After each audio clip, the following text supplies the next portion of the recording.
नमस्कार दोस्तों, मैं मोहित तोमर आप सभी का पीसम सब्जेक्ट लर्निंग चैनल में स्वागत करता हूं। दोस्तों, आज की इस वीडियो का जो हमारा टॉपिक है वह है गुरुत्वीय द्रव्यमान। तो दोस्तों, आज की इस वीडियो में हम बताएंगे कि गुरुत्वीय द्रव्यमान किसे कहते हैं, गुरुत्वीय द्रव्यमान की परिभाषा एग्जाम में किस प्रकार से लिखनी है, गुरुत्वीय द्रव्यमान का सूत्र क्या है, गुरुत्वीय द्रव्यमान कौन सी राशि है, गुरुत्वीय द्रव्यमान का मात्रक क्या है। तो दोस्तों, इन सारी बातों को दोस्तों आज की इस वीडियो में हम आपको बताएंगे। और दोस्तों, आज की इस वीडियो के बाद आप गुरुत्वीय द्रव्यमान कभी नहीं भूलेंगे। तो दोस्तों, वीडियो शुरू करने से पहले आप सभी से रिक्वेस्ट है, यदि आपने अभी तक हमारे चैनल पीसम सब्जेक्ट लर्निंग को सब्सक्राइब नहीं किया है तो दोस्तों सब्सक्राइब कर दीजिए तथा उसके आगे की बेल आइकन घंटी भी प्रेस कर दीजिए, ताकि दोस्तों जब भी मैं नई वीडियो अपलोड करूं उस वीडियो की नोटिफिकेशन आपको सबसे पहले मिल सके। तो शुरू करते हैं दोस्तों आज की इस वीडियो को।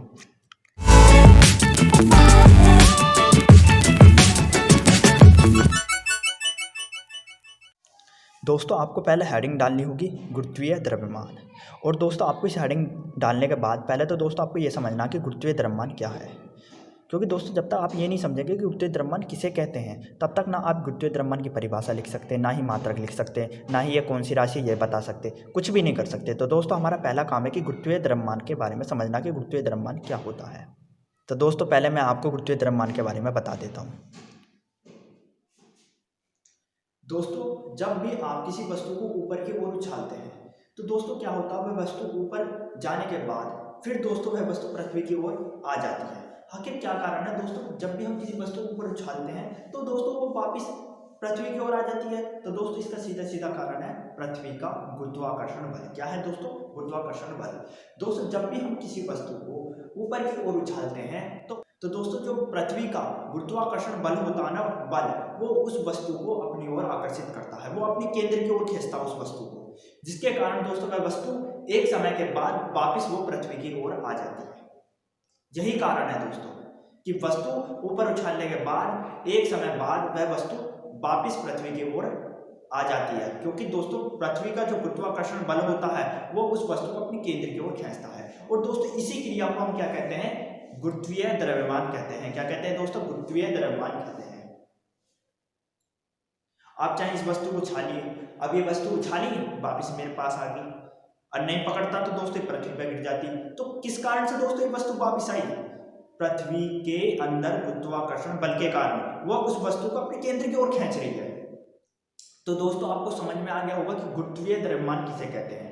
दोस्तों ये जो क्रिया होती है, जब किसी वस्तु को हम ऊपर उछालते हैं और उछालने के बाद दोस्तों जब वह वस्तु वापस पृथ्वी की ओर आती है, आकर्षित होती है, तो दोस्तों इसी क्रिया को हम क्या कहते हैं? गुरुत्वीय द्रव्यमान कहते हैं। क्या कहते हैं दोस्तों? गुरुत्वीय द्रव्यमान कहते हैं। तो दोस्तों आपको गुरुत्वीय द्रव्यमान समझ में आ गया होगा गुरुत्वीय द्रव्यमान क्या होता है। अब दोस्तों बात करते हैं गुरुत्वीय द्रव्यमान की राशि पर कि गुरुत्वीय द्रव्यमान की राशि क्या है। तो दोस्तों गुरुत्वीय द्रव्यमान की राशि सदिश है। क्या है दोस्तों? राशि सदिश। अब दोस्तों सदिश राशि क्यों है? तो दोस्तों क्योंकि इस गुरुत्वीय द्रव्यमान में परिणाम भी होता है और दिशा भी होती है। दोस्तों आपने 8 दिशाओं के बारे में पढ़ा होगा, परंतु दोस्तों दिशाएं कितनी होती है? 10 होती हैं, एक ऊपर और एक नीचे। तो दोस्तों जब हम वस्तु को ऊपर उछालेंगे तो ऊपर की दिशा होती है, तो दोस्तों किसी दिशा में तो गई वस्तु। और दोस्तों जब हम किसी वस्तु पर बल लगाकर ऊपर को और उछालेंगे तो कुछ तो बल लगाएंगे, तो वह दोस्तों हमारा क्या हो गया? परिणाम हो गया। क्या होगा दोस्तों? परिणाम।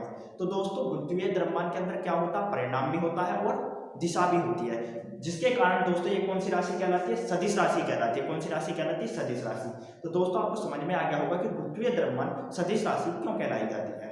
अब दोस्तों बात करते हैं गुरुत्वीय द्रव्यमान के मात्रक पर कि गुरुत्वीय द्रव्यमान का मात्रक क्या होता है। तो दोस्तों गुरुत्वीय द्रव्यमान का मात्रक किलोग्राम भार तथा न्यूटन होता है।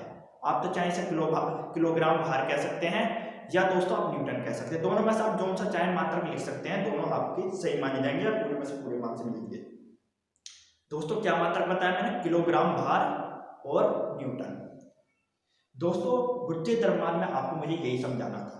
यदि दोस्तों आपने इतनी बात गुरुत्वीय द्रव्यमान की समझ ली तो दोस्तों आपने गुरुत्वीय द्रव्यमान की परिभाषा भी लिख ली, मात्रक भी लिख लिया, राशि भी लिख ली और दोस्तों सूत्र भी लिख लिया।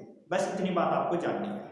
अब दोस्तों बात करते हैं कि आप गुरुत्वीय द्रव्यमान की परिभाषा, मात्रक, राशि कैसे लिखोगे एग्जाम में। तो दोस्तों चलते हैं अपनी कॉपी की तरफ। पूरी तरह अच्छी तरह समझ में आ गया तो दोस्तों आपको गुरुत्वीय द्रव्यमान अच्छी तरह समझ में आ गया होगा कि गुरुत्वीय द्रव्यमान किसे कहते हैं। अब दोस्तों बात करते हैं कि गुरुत्वीय द्रव्यमान की परिभाषा आप एग्जाम में किस प्रकार से लिखोगे। तो दोस्तों आपको हेडिंग डालनी है गुरुत्वीय द्रव्यमान, और आपको इस हेडिंग में लिखना है पृथ्वी जिस बल से किसी वस्तु को अपने केंद्र की ओर आकर्षण करती है गुरुत्वीय द्रव्यमान कहलाता है। तो दोस्तों मैंने आपको बताया नहीं था कि पृथ्वी जब किसी वस्तु को अपने केंद्र की ओर आकर्षण करती है या आकर्षित करती है तो दोस्तों उस क्रिया को हम क्या कहते हैं, गुरुत्वीय द्रव्यमान कहते हैं। क्या कहते हैं दोस्तों, गुरुत्वीय द्रव्यमान कहते हैं।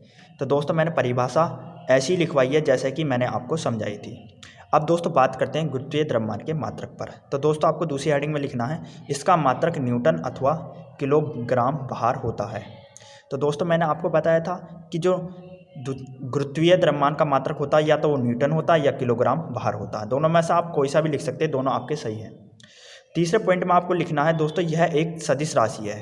तो दोस्तों मैंने आपको ये भी बताया था कि गुरुत्वीय द्रव्यमान एक सदिश राशि है। सदिश राशि क्यों है ये भी मैंने दोस्तों आपको थोड़ी देर पहले बताया है। अब दोस्तों बात करते हैं गुरुत्वीय द्रव्यमान के सूत्र पर कि गुरुत्वीय द्रव्यमान का सूत्र क्या होता है। तो दोस्तों गुरुत्वीय द्रव्यमान का सूत्र होता है भार बराबर द्रव्यमान गुणा गुरुत्वीय त्वरण। क्या होता है दोस्तों, भार बराबर द्रव्यमान गुणा गुरुत्वीय त्वरण। दोस्तों भार को हम W से निरूपित करते हैं, द्रव्यमान को M से, और गुरुत्वीय त्वरण को हम G से निरूपित करते हैं। तो दोस्तों यह सूत्र हमारा ये भी बन सकता है W बराबर M गुणा G। W बराबर M गुणा G।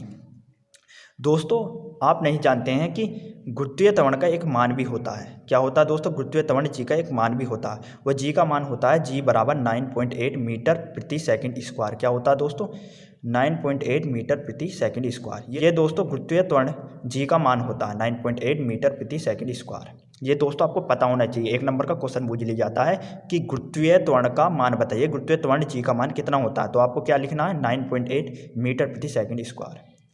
तो दोस्तों मैंने गुरुत्वीय द्रव्यमान के बारे में आपको सारी बातें समझा दी कि गुरुत्वीय द्रव्यमान किसे कहते हैं, एग्जाम में परिभाषा कैसे लिखते हैं, इसका मात्रक क्या होता है, इसकी राशि कौन सी, इसका सूत्र क्या है। तो दोस्तों सारी बातें मैंने आपको समझा दी हैं।